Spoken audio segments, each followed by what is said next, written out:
Jadi bagaimana sekarang ini ada istilahnya wisata religi, dan banyak ibu-ibu ikut satu buah bis. Lihat dulu dengan suaminya enggak, atau paling tidak ada ayahnya enggak ikut bersamanya, atau paling tidak saudara laki-lakinya, atau paling tidak adik anak laki-lakinya yang sudah dewasa.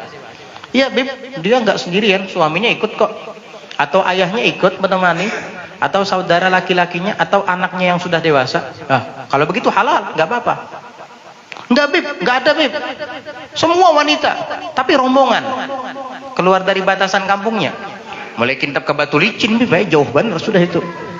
Haram hukumnya itu, maksiat itu hukumnya. Jadi bagaimana? Ini sudah dijelaskan Imam Syarqawi. Fama yaqa'ul an. Maka apa yang terjadi sekarang, kata beliau, di zaman Sidin itu, bukan di zaman kita, apalagi di zaman kita. Min khurujin nisa, daripada keluarnya wanita-wanita ilal maqabir, ke kubur-kubur, kharijas sur, di luar batas pagar kampung halamannya, maksiatun adalah maksiat yang wajib untuk dihindari. Selesai masalah. Itulah terkadang kebodohan atau kejahilan akan membuat seseorang terperangkap dalam jebakan iblis yang diiming-imingi oleh kebaikan padahal kemungkaran. Karena apa? Kebodohan. Itulah pentingnya belajar dan menuntut ilmu agama. Tujuannya ziarah kubur ke makam para wali agar dapat berkah, agar hajatnya kabul. Tapi cara untuk melakukan ziarahnya salah, keliru. Akhirnya bukan pahala yang didapat, tetapi dosa. Ada tur ziarah, banyak laki-laki, perempuan ada di sana. Ya, kalau sepasang suami istri, ahlan wa sahlan, bagus sekali kamu. Bagus, teruskan ziarahnya seperti itu. Iya, karena ziarah ke makam para orang-orang yang soleh, para aulia, sunnah. Ke makam orang-orang Islam secara umum itu sunnah. Apalagi kepada para aulia, para solihin, sunnah. Tapi ada prosedurnya dalam agama, ada tata caranya dalam syariat. Kalau kamu adalah kaum wanita dan jarak tempuh yang akan kamu kunjungi itu sudah di luar batas kampungmu, maka jangan keluar sendirian. Harus ditemani oleh suamimu, atau ayahmu, atau adik dan kakak lelakimu, atau anakmu yang sudah dewasa, mahram. Kalau kita berbicara tentang budak, mungkin budak sudah tidak ada sekarang, baru boleh. Ini keluar untuk ibadah yang sunnah, tentunya harus begitu. Apalagi kalau hanya sekedar shopping, jalan-jalan ke Singapura, ke Malaysia, gak ditemani sama suami, gak ditemani sama mahramnya, tetapi sama-sama teman wanitanya, rombongan wanita. Haram hukumnya itu. Makanya belajar tentang agama agar kita tidak salah dalam berbuat. Itu tadi kasihan, tujuannya ingin mendapatkan keberkahan, ingin mendapatkan pahala di balik ziarahnya itu. Justru malah sebaliknya, dosa yang ia dapat karena dia keluar tidak sesuai dengan yang dianjurkan dalam agama. Ini bukan Habib Ibrahim yang ngoceh, yang bicara. Ada kitabnya. Buka kitab Syarah Sulamut Taufiq, Mirqatu Su'adi Tasdiq. Buka pula tuh Hasyiatul Jamal. Buka pula kitab-kitab fikih lainnya. Hampir di semua kitab fikih dibahas ini. Oh, saya baru dengar, Beb. Untung kamu baru dengar. Alhamdulillah, daripada nggak dengar sama sekali. Baru dengar. Saya nggak pernah dengar Ustadz.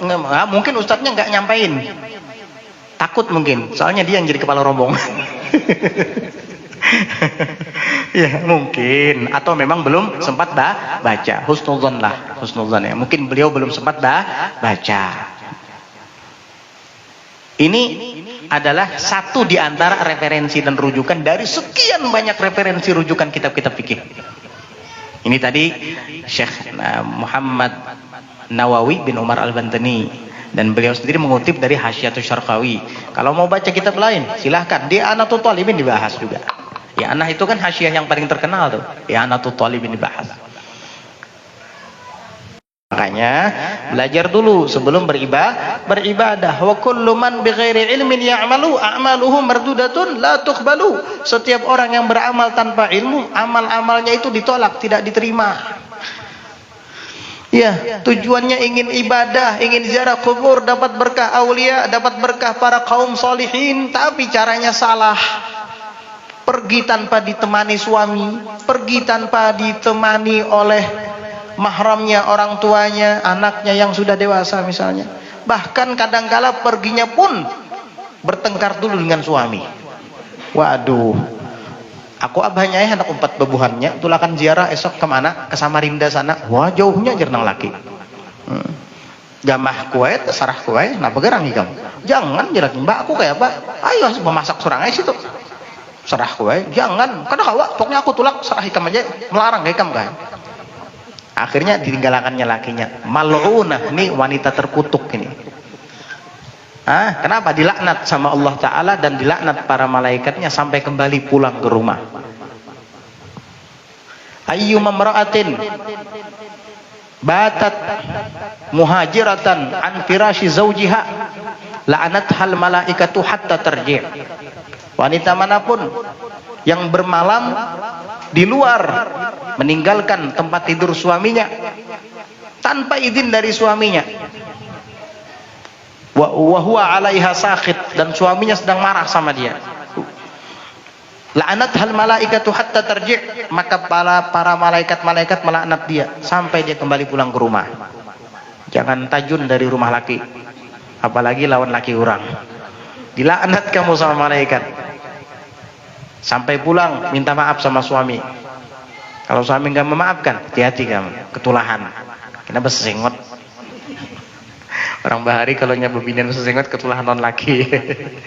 Ya, wallahu a'lam benar atau tidak itu. Yang jelas ini tidak boleh, tidak dibenarkan dalam agama.